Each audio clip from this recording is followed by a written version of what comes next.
Hello, welcome to Ray-ality TV. I'm Raymond Bakari. Today I'm joined by Natalia Rosa Sosa, who is running for Providence City Council in Ward 10. The ward itself contains the neighborhoods of Washington Park and Lower South Providence. Natalia, how are you today? I'm well, thank you. How are you, Ray?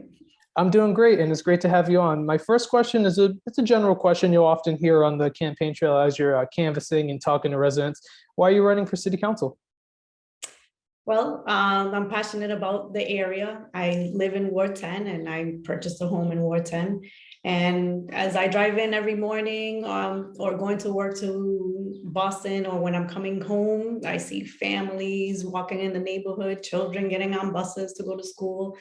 And I'm just passionate about families and the people who live in our neighborhood. So what I want to do is just help strengthen our neighborhood, continue to provide the services that we need, street cleaning, fixing sidewalks, what city council members do. But I also want to advocate for more affordable housing because unfortunately, as inflation rise and prices of rent rise, we're losing those families in this neighborhood. And we really need to advocate for affordable housing in our area.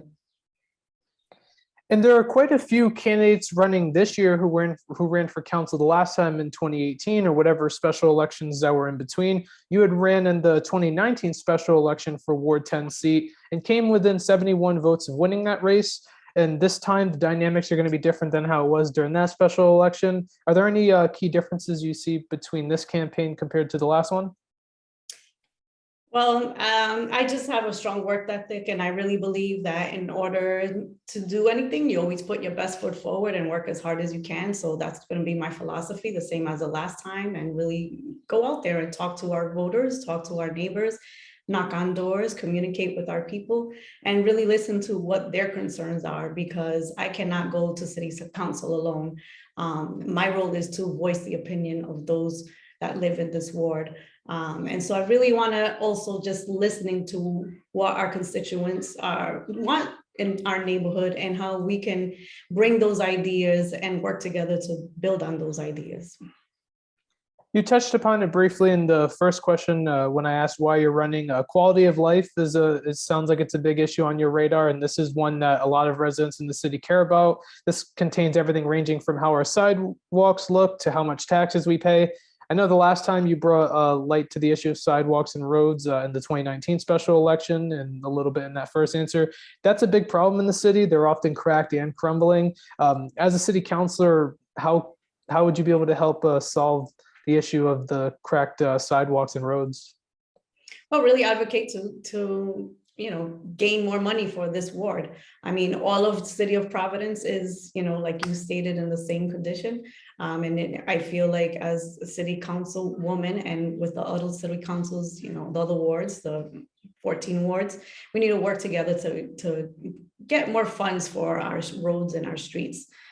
So we can, live in a beautiful neighborhood. Not that it's not beautiful, but we shouldn't have cracked sidewalks. And you see our children walk into school. In some areas, we don't even have sidewalks. So those definitely need new sidewalks, or sometimes the elderly need to use the electronic chair or a wheelchair, or, if they're walking with a cane, and, it's dangerous for our constituents to walk on those type of sidewalks. Or even drive on the roads where it's damaging the cars of people who don't have much income, and this is their livelihood on trying to get to work to earn income. So on potholes and stuff like that to continue to damage a car that you rely on to feed your family. While we're still talking about quality of life, another one that's going to probably be more relevant as we get further into the summer season is people speeding. Everybody in Providence knows there's been a lot of speed bumps added to prevent the speeding. It was the ATVs and just people in general speeding down roads that they shouldn't be. How can this issue be solved when it comes to speeding? Should there be more speed bumps added? Is there another way the city can approach this? I mean, I feel like we have sufficient speed bumps. I think we also need to add some pedestrian, like electronic stoplights, because there are parks in our neighborhood that students and young children and families go to during the summertime to enjoy because they have the summer off.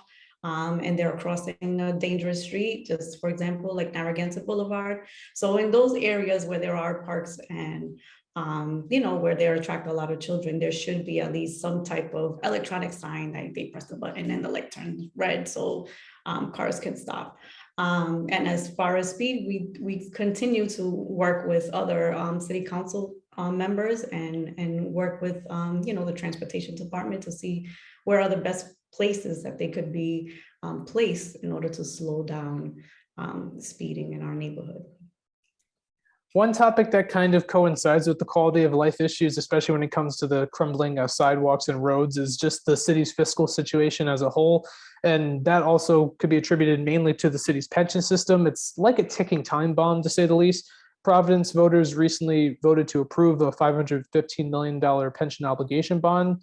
So just off the bat with the pension system, my first question, did you end up supporting or opposing that pension obligation bond? I ended up supporting the pension obligation bond, but we also need to understand that this is an issue that did not happen overnight. This has been a long time running, this pension crisis, and it needed to be addressed. And I'm glad that the current administration is addressing it.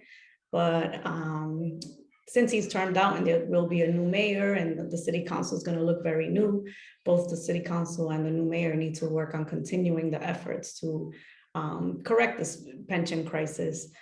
We don't want to see families or an individual, their pension gets cut because we're not able to meet, that pension obligation, and then that person may not be able to pay, their utilities or their rent or their mortgage. So just keeping that in the forefront, that this is not a one-time fix it thing, but we need to continue to work on it so we can have a healthy pension. It's not going to be solved overnight. We have to continue working on it.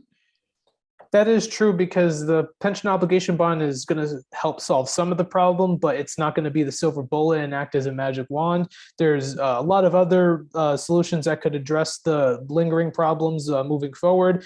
And sometimes it leads to ideas such as maybe going to a hybrid option, like putting that pension system with the state, maybe moving to individually owned 401ks for new hires, or just in general getting more revenue, maybe from the private colleges. Are there any other solutions that you would support as a city councilor when it comes to addressing the pension system? I mean, all those sound great, and I believe that that is something that would be discussed on on the city council floor and in special committees. So I feel like once that happens, where you can have a thorough dialogue and more data on the table in order to analyze what would work best and how it would affect the pension, the retirees. So I think that would be something that I can't say one is going to work better than the another. I think is something that needs to be, investigated in more detailed and what would work best for our constituents. One of those solutions I like to often ask elected officials in Providence, as well as candidates seeking office about, which is the idea of taxing the private colleges. It does have to be done on the state level. The General Assembly would have to approve a bill. But it's one thing worth asking city council candidates as well, because if you're a city councilor, then you can advocate with your position to say, hey, maybe this needs to pass. Where do you personally stand on the idea of taxing the private colleges? I think the private colleges can, add to some of our budget and provide some taxes. I mean, they are providing also a service to thousands of students who are, becoming educated, and how do we hone those students to stay in Rhode Island? So, we need to think about that, but we also need to think about how can they help us and contribute to our city. And I believe that we should tax them. The amount, that is something to be discussed, but there should be some type of, taxable incomes on the private colleges. Moving on to education, specifically the public school system. Currently, they're under state control for what looks like to be at minimum 2025. I know the commissioner Infante Green, she wants to push it back another 2 years because COVID kind of threw everything up in the air, and that's being cited as the reason why she wants it pushed back 2 years. Do you think the city should regain the controls of the school sooner, or is 2027 a reasonable time frame? I believe to give the governor and the commissioner a chance on, really working towards that goal that they're looking to accomplish. COVID did put an indent on not only Providence School District, but all districts across the state and United States. Zoom school was totally new, and a lot of students, that may work for a student, and for other students, it did not work. So I'm sure there was some learning loss there. So I believe in giving the governor and the commissioner an opportunity to make ground and gains in that aspect. And if it doesn't happen, then just return it back to the mayor of Providence and the city council of Providence. And we need to, come with creative ways on how we can improve our education with our children. They're our future. So we need to figure out how we can either partner with organizations or other companies, private companies, and how we can move our district forward so our students are graduating and meeting their needs of their graduation, if they want to go on to college, or if they want to go to community college, if they want to go to a trade, or want to be an entrepreneur, that they have all the tools in their hands to accomplish that goal after high school. You were also on the Providence School Board at one point. Providence is going through the city's charter review process, and one idea floated around that I've heard is making the school board elected. Currently, they're mayor appointed. Should Providence's school board be elected? I'm mixed about that issue. I was appointed by the mayor when I was on the school board, and I see the positive aspect of also an elected school board. I will really leave that to the public to decide if that would be a question on the ballot, whether they would like an appointed or an elected school board. There's positive and negatives to both, but it's really up to our public to decide on that. Looking at public safety for a moment, despite crime going down statistically, the recent spikes as the summer comes could alarm some residents. That often creates this conversation of which way the city should go in regard to public safety. You have one crowd that wants to defund the police, and then there's the other crowd that wants to fund the police, hire more police officers, and maybe even be open to some reforms as opposed to taking their budget away. Where do you stand when it comes to the defund the police / reimagine public safety conversation? Definitely reimagine public safety, but we can bring back some of the old stuff that we did have implemented. Basically, community policing. It's great for our neighbors to know who, the patrolmen are in their area, and it's great for kids to see who their patrolmen are in their area, the men and women in law enforcement, because it just creates a relationship instead of meeting the person in a hostile situation. It's like officer friendly, like, oh, hey, there goes, Mr. John in his car and he waved at me. So really, or he was walking on my street with, Officer Smith and she was smiling at me, So just creating those lines of open communication with the residents, meeting residents, and working with the residents. So that first point of contact, if there is any situation, is not a negative one that someone's being arrested or, coming to the home, but really creating that trust within the community and with the police department.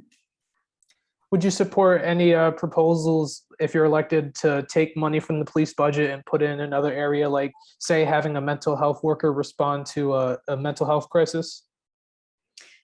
So I know for a fact I've worked with some law enforcement in different police department, and some calls do, you do need some type of social worker, mental health person.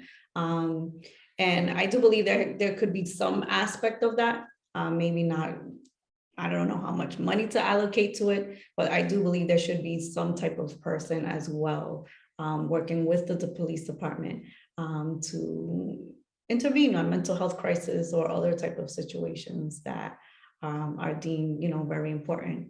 For example, in LA, they have a domestic violence advocate that rides in the car with the police officer. So if there's a domestic violence call, one set of police officers will go out and, survey the scene and address what's going on. And then the next officer will come with the domestic violence advocate and help the victim. So those are proactive ways to work with the community and help our residents. There's many victims of domestic violence on the daily. So that is something that they'll get direct help right away to help remedy the situation. These next few are shorter form questions I've asked every council candidate I've had on so far. Do you have a certain committee you would like to be on if elected? I'm thinking maybe finance or ordinance, but to be honest, I really want to get in there and learn the ropes and I will be a new person. So who am I? Whatever committee they really want to put me in, I'm okay with that. So as long as I'm learning the ropes and learning on how all the process is, and then on the later date, maybe there'll be a specific one that I want. But those are the ones that I have in mind for now, but I really would like to just get in and learn the ropes, and whatever committee I'm assigned to, that's okay. We have a mayoral race coming up. There's three Democrats running: Gonzalo Cuervo, Brett Smiley, and City Councilwoman Nerva LaFortune. Which of the three mayoral candidates do you plan to support for the September primary? So right now I'm focusing on my race because Ward 10 is my heart, and that's what I really need to focus on. They're great candidates and I wish them all the best. And I just look forward, if I get elected, to work with any administration, because it's very important that the mayor's team and city council work together on moving Providence forward. If you do end up getting elected, one of the first votes you would cast as a city councilor is for the new council president, because the current one, John Igliozzi, is term limited. Do you have anybody in mind that you would support for council president? Right now, I'm just, like I said, if I get in, I'll be the new person. So I got a lot to learn once I'm in there. So we'll have those conversations with the different city council person that's wanting to run for city council president. And, we'll see who may the best person win. That's what we're like. And as long as that person is about moving Providence forward as a whole, and really has the perspective of working families and our children and schools, I'll be happy. My final question, it's a non-political topic. It takes a step away from the political issues, and I ask everyone on the show to keep the tradition, and it's, in your opinion, what do you think Rhode Island is best known for? So this is my favorite question. The first one is, we always get the joke that we're Long Island, because when you're out of the state, they're like, Long Island? No, Rhode Island. You have to explain, right? So that's my favorite joke. I love the restaurants, because again, when I'm out of state, I always miss Rhode Island. Like, no one has the best restaurants like we do. And I always long for our restaurants, because every time I'm out of state, I'm like, oh, this food was not the best. I could have went to such and such place. And we have great history. So, I love the history of Rhode Island and our beaches. There's just so much that I love. And we have great diverse neighborhoods. And I think that's the best. It just brings the richness of what our history has been in Rhode Island, our immigrant population, and it's just a diverse neighborhood. And that's what I love about it. All of those are very strong aspects of what we're known for. The Long Island joke, that one, it still gets me a little upset when I go outside of Rhode Island and they still don't know where we are, and they always say, "Oh, between Connecticut and Massachusetts, how about Boston?" We're in the middle. Exactly. At that point, I just say near Boston, because then it gets a little frustrating trying to geographically tell them where it is, where the state is. Just a quick follow-up, because you mentioned the restaurants. We have a lot of great ones, especially in the city of Providence. Do you have any go-tos? Several.